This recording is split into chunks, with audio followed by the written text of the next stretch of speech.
Hey, hello there. Thanks for taking the time to watch this perfectly boring yet awesome screencast of mine. Today I'll be analyzing Arabesque by Claude Debussy. So let's get right to it. Alright, so Debussy wrote this originally as a piano solo between the years 1888 and 1891. Between the ages of 25 and 30, he was either in the process of writing it as he was touring or finishing his tour in Italy. Some scholars mark this as Debussy's first solo written for piano and publicized for the public. Arabesque was not the only thing that he was working on at the time. He was also working with another pianist, Eric Satie, writing a duet for piano and orchestra, as well as possibly working on other pieces like Claire de Lune and other stuff like that. Okay, since Impressionism stems from Romanticism, it still retains such style. Many scholars take this piano solo as a great example of transitioning from the Romantic era, Romantic era to the Impressionist era. Many reasons why it is not classified in the Romantic era is for few reasons. The overall phrasing and melodic lines are much more free-flowing and tend to have a sense of losing the downbeat. Finally, Debussy's use of polyrhythm of 3 against 2 throughout the piece is used frequently and becomes a trademark feature of the solo, which will be shown later. The title Arabesque is a form of artwork.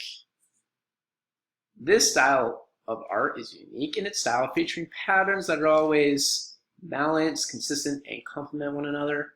When approaching solos such as this, you might ask the question about which voice to bring out more. As the title is given, Debussy would want both voices portrayed as the artwork itself, balanced, consistent, and they complement one another. One critic described Debussy's solos such Arabesque has rich and shimmering texture of blended chord groups rather than a pattern of interlaced melodic strands. Ooh, ah, ooh. That was touching.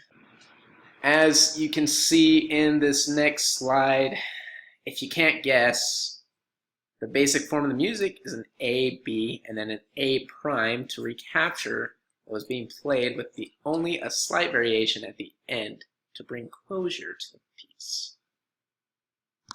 When Debussy starts his solo, it's in the key of E major, but he starts the piece not on tonic. This is very unique to Debussy's style. He also never starts or finishes on the tonic when he writes his music, except when you see the end of the piece, which will be addressed later. He begins Arabesque on an A arpeggio. This is really cool because it gives a foreshadowing of B section where he will change the key to A major. After doing a couple arpeggios, he introduces the main theme of the movement in measure 5 with his unique 3 against 2 polyrhythm. Okay, so here, as you can see, my excitement. This is the main melody of Arabesque where he does his famous 3 against 2, and it's really cool. Yep. All right, so this is another thing that's really cool about this piece is one thing that Debussy likes to do is he constantly exploits its potential for functional ambiguity with the tonic. For example, here, this example, he finishes on an E major chord.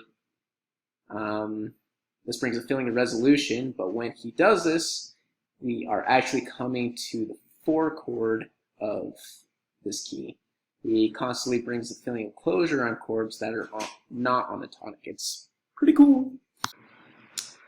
The only times he uses the tonic in an arpeggio form is when he is ending a section of music or the end of the piece itself, like it's shown here, leading into the B section. And again here where he uses an E major arpeggio all the way up the piano and then finishes with 3 E's. Okay, so now for the climax. Another thing that makes this piece unique in its nature is the abrupt climax and the sudden fall into the A prime section, this maintaining the nature of the piece and quality it brings. Okay, so we're almost to the home stretch here. Finally, this piece has been arranged for various other instruments, including marimba, harp, orchestras, and solos with piano accompaniment. Take the time and look at it and look at some of these recordings. They're pretty cool, and they bring cool sounds, obviously. Yep. All right, well, that's about it.